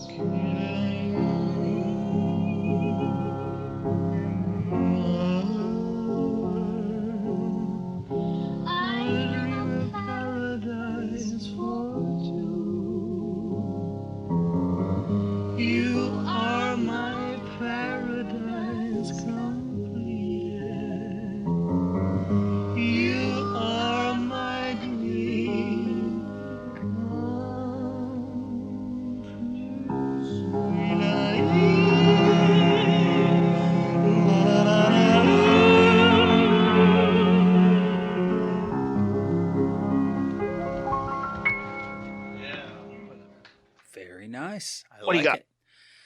So, it being the time of the year that it is, my song of the week is a Christmas song. It Won't Seem Like Christmas Without You, from 1971.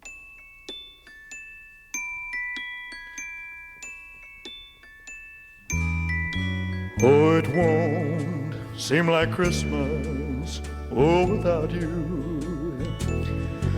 For too many miles are between. But if I get the one thing I'm wishing for, then I'll see you tonight in my dreams. A song that I'm not really familiar with because, as you know, I'm way more familiar with the original Christmas album. Yeah. Recorded May 15th, overnight session, 1971, RCA Studio B, Nashville, Tennessee. Putting together the album The Wonderful World of Christmas, written by J.A. Balthrop. Now, I had not heard of this songwriter before, and I had to do some digging, and the most information I could find was mostly his obituary and some credits on Discogs. Like, I had to comb through, like, songwriting credits, because Secondhand Songs only had 2 songs listed for him. Yeah. So I had to do a little digging. Apparently, he was born in Slidell, Texas, and was later a resident of the Fort Worth, Dallas kind of metro area, and passed away September 2002. That's it for biographical information that I was able to dig up on the writer. It's a shame because it seems like from the artists that he was collaborating with, the type of musicians that he was working with, He was very much a country music writer. He worked with Jim Reeves on a couple songs, Johnny Bond, Lefty Frizzell, Bobby Gray. And then Dean Martin actually recorded one of his songs in 1972. It's called I Don't Know What I'm Doing. I don't know if you've ever heard that. I don't know what I'm doing with this drink in my hand. Guess I've just gone to pieces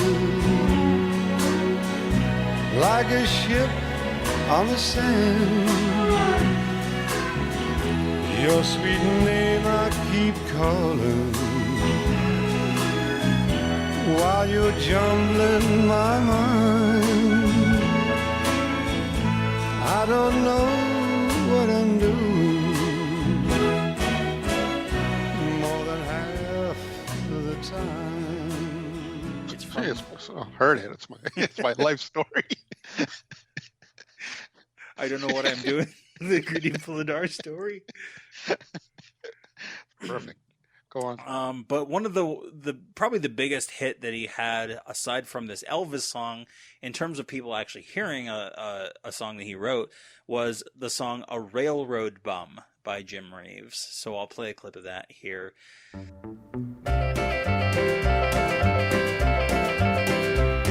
I used to be a railroad bum, a living on the go. I rode freights from Canada down to Mexico, from sunny Cal to Minnesota where the rippling waters fall. I never seemed to have a dime, but I had myself a ball, singing hi-lee, hi-lo, hee-la-la-lee-la-lo. I used to be a railroad bum, but I'm not anymore. But yeah, this is primarily this is the song that he's known for, because this is the one that most people have heard from, because Elvis Presley recorded it, and it was recorded in 7 takes. All of the outtakes are available to us on the Wonderful World of Christmas FTD, and it's the outtakes are kind of interesting. There's a lot of chatter in between the takes.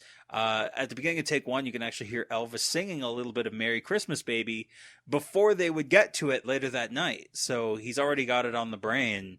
Yeah. He's like, I know I'm going to get to it later. Yeah. Yeah, because when that piano drops out, you miss it. Yeah. Okay, here we go. We're rolling. This will be one. Merry Christmas, baby.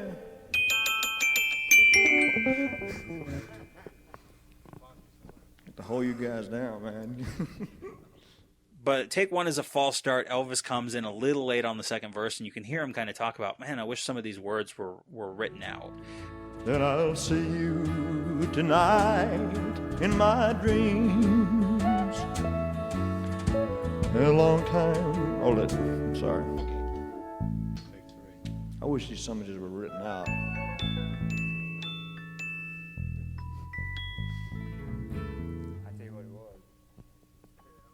Okay.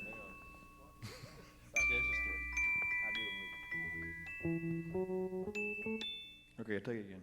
Take 2, similar false start. Take 3 is the first complete take. There's some hesitation on some of the vocal, lines that Elvis has, where you can tell he's working his way through it. And I'll see you tonight in my dreams. Yes, I'll see you tonight in my dreams.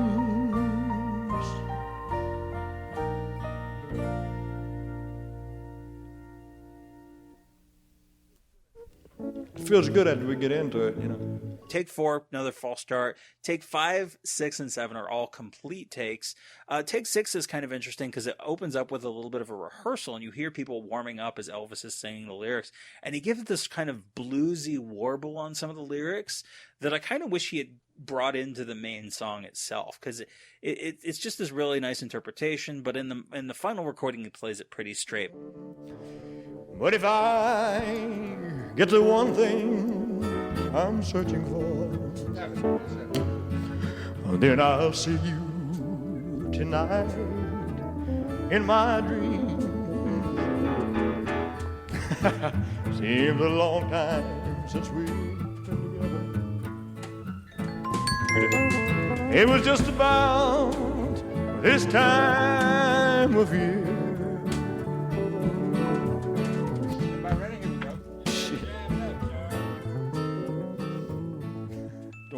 But overall, like, across this song, at least, it seems like he's in a pretty good mood to do it. And I actually quite like this song. Gurdip, where did you first hear It Won't Seem Like Christmas Without You?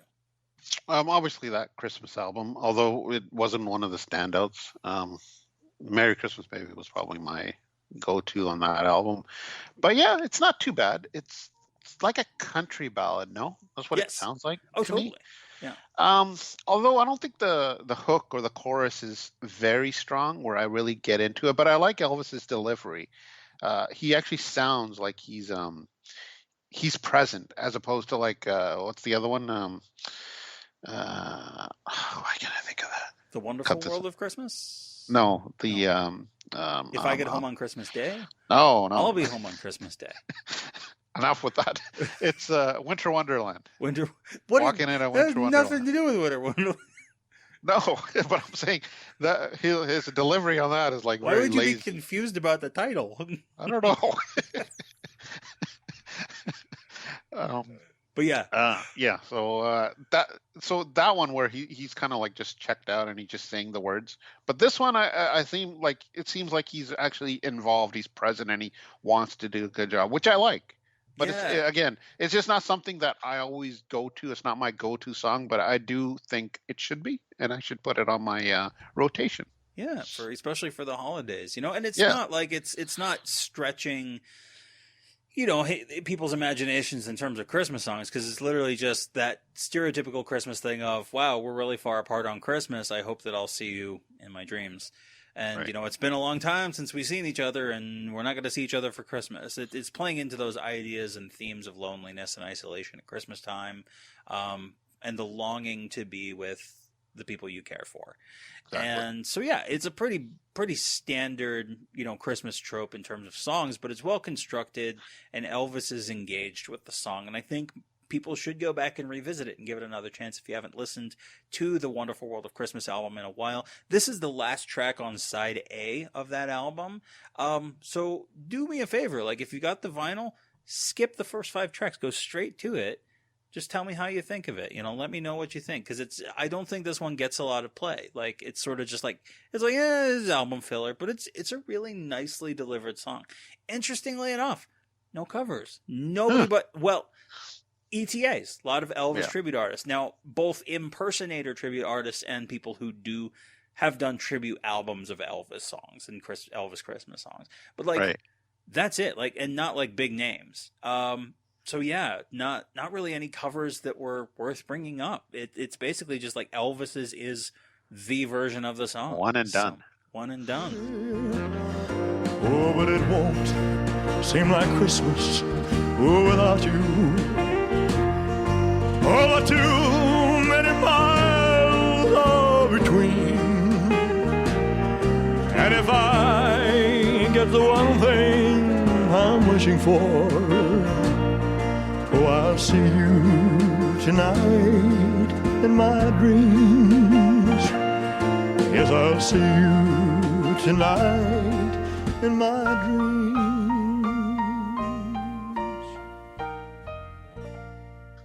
Good pick. I like my that song of the week. Christmas song, and a good Christmas song, one that I think is underrated.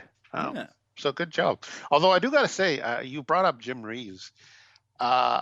Recently, there's a new trailer out that has a song that you should be familiar with called Welcome to My World. Yeah. It was the Godzilla X Kong trailer, which you're like, what does that have to do with anything? But did you hear it? What did you think? Did it go with the trailer? I didn't say that. No, I'm not saying you said this. I'm saying what someone listening or watching it would be like, what does this have to do with anything? So here's why this makes sense. Adam Wingard, the director of both the Godzilla vs. Kong first one from 2021 and this one, huge Elvis fan. But he didn't use the Elvis version because he probably couldn't get the rights to it. But he included, what was it, Loving Arms, I think, in Godzilla vs. Kong. But like, if he wanted to include a song that had Elvis connections, and like, if like us, he gets like into the periphery of Elvis kind of vocalists and musicians, it makes sense that he would like, Jim Reeves. Yeah. So, yeah, it makes perfect sense, when you put it in context of like, oh, yeah, Adam Wingard's a huge Elvis fan and would know that it's a song that Elvis had done. I wonder why he wouldn't use, like, why wouldn't he get the clearance for the Elvis version? It's probably price. Like, because obviously, like, what was the one that we just talked about that is coming next year, the spy film that did Suspicious Minds? Oh, yeah. With right. Superman. Superman and what's its face? Yeah. not the current movie that's coming up, but the Henry Cavill. Yeah, Henry Cavill. Yeah, there's that. What the was that movie called? I don't know. You're asking me to. The marketing is not doing a very good job if we've already forgotten it. Hey, I used my last brain cell to come up with "You're Cheating Hard" for that remix. That's all you can ask from me. I'm done. I'm out. Argyle. That's what it's called. Argyle. Yeah. I should have remembered that. I grew up on a street called Argyle. Yeah. So I should have remembered that. Anyway, that's our episode for the week. Hopefully everyone enjoyed it. Are we coming back before Christmas or no? Yeah, we got one more. And then we have an episode that's coming let's see. So this episode will drop the 12th, and then we'll have one more episode from that. And then the holiday episode will be dropping shortly before Christmas. So you're going to get double dipped on the week of the 18th, 19th. Is that your Christmas gift to the listeners? Kind of. I don't know. It might be Cole if they find out when they find out what the topic is. You're dropping a coal in their stockings? They might feel that way. Okay. Because it's a little inexplicable, but we had a ton of fun recording it. Like, our holiday episode is already done. We had an absolutely massive panel of guests. Most guests on a single episode of TCBcast we've ever had. Some folks from other shows that we've had on our show. Oh my God, we got Joe Rogan? Well, no. Other Elvis and, enthusiasts. Yeah, other Elvis enthusiasts and some of our own regular guests as well. But if you want to support the show over at patreon.com/TCBcast, we actually do have some bonus content that we just put out here at the end of November, and some more that's coming this month. Last month we've been trying to catch up because we kind of fell behind in the summertime. Things were a little chaotic on the schedule front. But we did 2 jukebox episodes, bonus episodes. We did a review of the Platters album, because you were just mentioning that's what reminded me to talk about the Platters. The Platters album, encore of golden hits, and talked a lot about the career of Tony Williams, the lead singer of the Platters, during their most famous period. We also did a review of the 1978 album Christmas to Elvis from the Jordanaires, which I'm sure a lot of Elvis fans are familiar with, but maybe never bought. But it's an interesting listen. And then we have another Christmas jukebox episode coming this month, where you and I are going to listen to some random Christmas songs, Christmas novelty songs. Beck and I are recording a 1969 Billboard episode this month that we were supposed to record a few months ago. We had schedule conflicts, so it just didn't quite line up that we could do it. So we've been planning this for a while, but we're going to talk about the top 20 Billboard hits February 1st, 1969, so that's going to be a lot of fun. You're going to do 20? We're going to do 20. We're going to do them in chunks of 5 and kind of do like you and I did today with the Spankox thing. We're not going to go quite as in-depth on all of them, but it's structured around the week that If I Can Dream got the highest that it did on the Billboard chart. And it peaked at number 12, so we can't just do 10 because If I Can Dream wouldn't be there in the top 10. It didn't crack the top 10? And when you go through the 11 through 20, there's so many good songs that I was just like, can we just do the 20? So it's going to be a lot of fun to talk about. Also, I may or may not have mentioned this previously. I did see Priscilla. My initial impressions episode with John Michael Heath of EAP Societies over on our Patreon as well as an exclusive. If we can get together before the end of the month to do a proper Priscilla review, the 4 of us are going to try. So we'll give it our best. Tell it like it is. Yeah. I'm not going to be politically correct. If it was not good, I will tell you it was not good. I liked the film quite a bit, more than I was expecting. Okay. Well, I'm not going to say anything because I haven't seen it, so I can't really, criticize you about it. But we'll see. Yeah. So with that, I believe it is a hot time in Florida and a rainy night in Georgia. You've been listening to the TCBcast, an unofficial Elvis fan podcast. Justin Gosman and Gurdip Ladar have left the building. Someone must have stomped on his head with those blue suede shoes. Thank you and good night.